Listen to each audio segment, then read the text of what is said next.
जय हिंद दोस्तों, नमस्कार। बात कर लेते हैं आज की अभी की सबसे बड़ी खबरों की, जहां सबसे पहले आपको बताएंगे ढाका में मारा गया अमेरिकी एजेंट। दोस्तों, प्रधानमंत्री मोदी की हत्या की साजिश हो गई नाकाम, बताएंगे कैसे। रशिया की मदद से भारत ने मार दिया पीएम मोदी की हत्या करने वाले, साजिश रचने वाले अमेरिकी एजेंट को। जी हां दोस्तों, बताएंगे क्या थी पूरी प्लानिंग। अभी की सबसे बड़ी और एक्सक्लूसिव जानकारी हम आपको बताने वाले हैं दोस्तों, वाकई में आप जाएंगे चौंक। और कड़ी को जोड़ेंगे कि जिस दिन इस अमेरिकी एजेंट की मौत हुई उसी दिन प्रधानमंत्री नरेंद्र मोदी जी को और पुतिन से हुई थी बातचीत। ये सारी जानकारी आपको विस्तार से बताएंगे। इसी बीच बताएंगे भारतीय सेना के त्रिशूल से पाकिस्तान में मच गया खौफ, सैन्य अभ्यास से पहले ही बंद कर दी हवाई मार्ग। जी हां, और पंजाब से सिंध तक हाई अलर्ट पर पाकिस्तानी सेना। बताएंगे आखिर ऐसा क्या करने जा रहा है अपना भारत कि पाकिस्तान के छूट गए पसीने। आर्मी चीफ मुनीर ने घबराहट में जारी कर दिया नोटम दोस्तों। तो वहीं आपको बताएंगे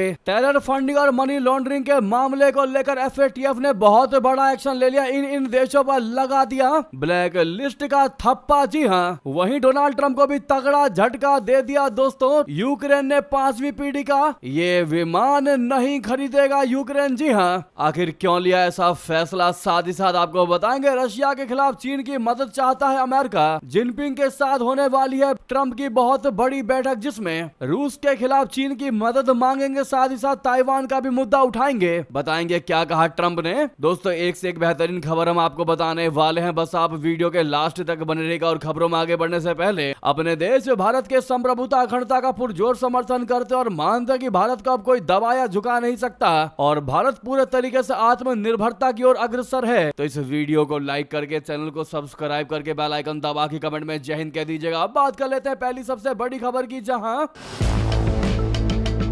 अमेरिका और उसकी खुफिया एजेंसी सेंट्रल इंटेलिजेंस एजेंसी, बोले तो CIA, दुनिया भर में अपने कुख्यात कारनामों के लिए जानी जाती है दोस्तों। ये एजेंसी शासन विरोधी गतिविधियों को बढ़ावा देने, नागरिक विद्रोह को भड़काने, वैध सरकारों को गिराने और अमेरिकी प्रभुत्व की आकांक्षाओं को पूरा करने के लिए जियोपॉलिटिकल समीकरण बदलने में माहिर मानी जाती है दोस्तों। दक्षिण एशिया में CIA की सक्रियता कोई नई बात नहीं है, लेकिन अब इसके निशाने पर भारत के आने की खबरें सामने आ रही है दोस्तों। 1979 के सोवियत आक्रमण के दौरान अफगानिस्तान में अमेरिकी गतिविधियों से लेकर बांग्लादेश और नेपाल में हालिया शासन अस्थिरता तक ये एक खुला रहस्य है कि दक्षिण एशियाई राजनीतिक घटनाओं के पीछे अक्सर CIA की भूमिका रहती है दोस्तों। ऑर्गेनाइजेशन.org की रिपोर्ट के मुताबिक 31 अगस्त को बांग्लादेश की राजधानी ढाका के एक होटल में अमेरिकी special forces officer Terrence Arvel Jackson की रहस्यमय तरीके से मौत ने दक्षिण एशिया में अमेरिकी खुफिया गतिविधियों पर नए सवाल खड़े कर दिए हैं। ये शक जताया जा रहा है कि क्या अमेरिकी अधिकारी भारत और प्रधानमंत्री नरेंद्र मोदी जी को निशाना बनाने के मिशन पर था। कई एक्सपर्ट्स का मानना है कि प्रधानमंत्री नरेंद्र मोदी जी की हत्या की साजिश रची गई थी, जिसे भारत और रशिया की खुफिया एजेंसियों के संयुक्त अभियान ने विफल कर दिया। जियोपॉलिटिकल एक्सपर्ट ढाका में अमेरिकी अधिकारी की मौत को इसी घटनाक्रम से जोड़ते हैं। रिपोर्टों के मुताबिक टेरेंस जैक्सन को बांग्लादेश सेना को प्रशिक्षित करने के बहाने सेंट मार्टिन द्वीप पर भेजा गया था। जिस दिन टेरेंस अर्वेल जैक्सन मृत पाए गए उसी दिन प्रधानमंत्री नरेंद्र मोदी जी चीन के तियानजिन में शंघाई सहयोग संगठन, बोले तो SCO शिखर सम्मेलन में थे। इस दौरान मोदी जी और रूसी राष्ट्रपति व्लादिमीर पुतिन ने कार के भीतर 45 मिनट तक निजी बातचीत की। विश्लेषकों का मानना है कि इस बैठक में दोनों नेताओं ने उस साजिश और गुप्त ऑपरेशन पर चर्चा की, जिसके परिणाम स्वरूप अमेरिकी अधिकारी ढाका में निष्क्रिय किया गया। प्रधानमंत्री मोदी जी के 2 सितंबर को दिए गए एक बयान ने इन अटकलों को और ज्यादा बल दिया। चीन से लौटने के अगले दिन सेमीकॉन शिखर सम्मेलन में उन्होंने कहा कि क्या आप इसलिए ताली बजा रहे हैं क्योंकि मैं चीन गया था और इसलिए कि मैं वापस आ गया। आपने वो बयान उनका सुना होगा दोस्तों, किन किन ने सुना है कमेंट में लिखकर अवश्य बताएगा कि प्रधानमंत्री मोदी जी ने जस्ट चीन से वापस आते ही कहा था कि आप लोग तालियां क्यों बजा रहे हो, क्या इसलिए बजा रहे हो कि मैं चीन गया था या इसलिए क्योंकि मैं वहां से वापस आ गया। दोस्तों, विशेषज्ञों के मुताबिक ये टिप्पणी संकेत देती है कि प्रधानमंत्री मोदी जी किसी गंभीर खतरे से गुजरे थे। दोस्तों, CIA द्वारा भारत को अस्थिर करने या नई दिल्ली में अराजकता फैलाने की कोशिश कोई नई बात नहीं है। दशकों से अमेरिका भारत में हस्तक्षेप की कोशिश करता रहा है, लेकिन अब ये प्रयास और भी मुखर और आक्रामक हो गए हैं क्योंकि नई दिल्ली में एक मजबूत और राष्ट्रवादी नेतृत्व मौजूद है जो विदेशी दबाव के आगे झुकने को तैयार नहीं है। दुनिया के सबसे अधिक आबादी वाले देश और जल्द ही तीसरी सबसे बड़ी अर्थव्यवस्था बनने की दिशा में अग्रसर भारत हमेशा संप्रभुता, राष्ट्रीय सुरक्षा और क्षेत्रीय अखंडता को प्राथमिकता देता है। प्रधानमंत्री मोदी जी के नेतृत्व में भारत ने बार बार ये दिखाया है कि वो बाहरी ताकतों की धमकियों या दबावों के आगे नहीं झुकेगा। चाहे अमेरिकी राष्ट्रपति डोनाल्ड ट्रंप का ये दावा हो कि उन्होंने भारत पाकिस्तान संघर्ष को रोकने में भूमिका निभाई, या भारत का रूसी तेल खरीदना हो, या वैश्विक व्यापार में अपनी शर्तों पर बातचीत करना, भारत अब दृढ़ और आत्मविश्वासी राष्ट्र के रूप में उभरा है। ये नया भारत किसी भी परिस्थिति में अपने राष्ट्रीय हितों से समझौता नहीं करेगा। दोस्तों, भारत की स्वतंत्रता के बाद का ये नया युग कुछ विदेशी शक्तियों को असहज जरूर कर रहा है। वे भारत की तेजी से बढ़ती ताकत को रोकने की कोशिश कर सकते हैं, जिसमें प्रधानमंत्री को निशाना बनाना भी एक अवैध रणनीति का हिस्सा हो सकता है। लेकिन प्रधानमंत्री मोदी जी ने साफ कह दिया है कि भारत अपनी संप्रभुता और सुरक्षा की रक्षा के लिए हर स्थिति में तैयार है। इस खबर पर आपकी क्या राय है दोस्तों, जरूर कमेंट करके हमें बताइएगा। आप सभी से रिक्वेस्ट है कि जिस टाइम में ये अमेरिकी एजेंट मारा गया ढाका में, उसी समय ये सारी हरकतें हुई हैं और ये सारी कड़ी जोड़ करके एक पूरी की पूरी कहानी बनती दिखाई दे रही है। दोस्तों, ऐसे में अगर आप माने तो रशिया ने बहुत बड़ी मदद कर दी भारत की, और रूस की मदद से भारत ने इस एजेंट को रिपोर्ट के हिसाब से मारने में कामयाब रहे। जी हाँ, इस पर आपकी राय तो बनती है दोस्तों। भारी मात्रा में कमेंट कीजिएगा और जितना ज्यादा हो सके वीडियो को लाइक करके शेयर कर दीजिएगा व्हाट्सएप फेसबुक ग्रुप पर, और कमेंट में लॉन्ग लिव पीएम मोदी जरूर कहिएगा। नेक्स्ट खबर की बात करते हैं, जहां पर पंजाब से सिंध तक मचा हाई अलर्ट पर पाकिस्तानी सेना, भारत के युद्धाभ्यास ऐलान से खौफ में मुनीर, आनन फानन में जारी कर दिया नोटम। दोस्तों, भारत के ऐलान से छूटा पाकिस्तान का पसीना, आर्मी चीफ के पैरों तले खिसकी जमीन। बता दें आखिर क्या है ये बहुत बड़ी खबर। दोस्तों, भारत की तीनों सेनाओं के संयुक्त अभ्यास की घोषणा से पाकिस्तान घबरा गया है। यह अभ्यास पाकिस्तान के लगती भारत की पश्चिमी सीमा पर सर क्रिक सिंध कराची क्षेत्र पर केंद्रित होगा। थल सेना, नौसेना और वायुसेना के संयुक्त अभ्यास के लिए भारत ने 30 अक्टूबर से 10 नवंबर तक नोटिस टू एयरमैन यानी नोटम जारी कर दिया है। इस अभ्यास को लेकर पाकिस्तान की घबराहट का अंदाजा इस बात से लगा सकता है कि इसने भी नोटम जारी कर दिया है। पाकिस्तान को डर है कि भारत कहीं हमला न कर दे, खासतौर पर जब वो अभी तक ऑपरेशन सिंदूर की मार से पूरी तरह उबर नहीं पाया है। इस बार तो उसे और बड़ा खतरा नजर आ रहा है। पाकिस्तान के कई कमानों और ठिकानों को हाई अलर्ट पर रखा गया है। CNN न्यूज 18 की रिपोर्ट में पाकिस्तानी सुरक्षा सूत्रों के हवाले से जानकारी दी गई है कि इस्लामाबाद ने सिंध और दक्षिणी प्रांत में दक्षिणी कमानों के लिए हाई अलर्ट जारी कर दिया है। किसी भी संभावित हमले का जवाब देने के लिए वायुसेना और नौसेना को तैयार रहने को कहा है। सूत्रों के मुताबिक पाकिस्तान की बहावलपुर स्ट्राइक कोर और कराची यानी सिंध कोर को विशेष रूप से तैयार रहने को कहा गया है।